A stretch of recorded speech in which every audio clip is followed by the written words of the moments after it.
the many world interpretation of quantum mechanics and how it doesn't change anything about your world whatsoever. It's almost like 100 years that we know quantum mechanics.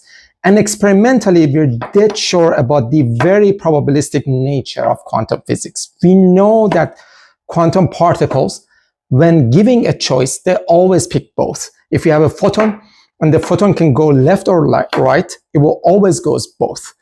And we know this. We've experimentally tested this many, infinite number of times. And so this became a very big question. How can it be in both places at the same time, far away from each other? But then at the very end, it suddenly ends up in one side.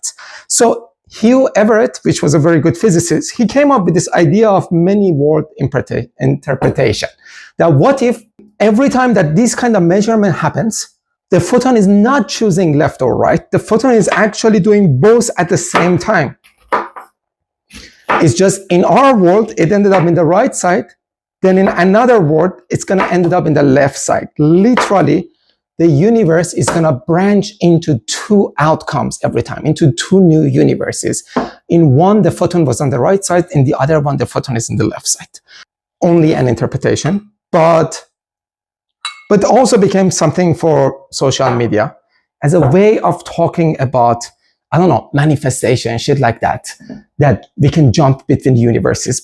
But the Everett theorem doesn't apply to you and I whatsoever. For this to happen, it has to be dead sure that before the measurement, there was no information. The photon was truly both on the left and the right side.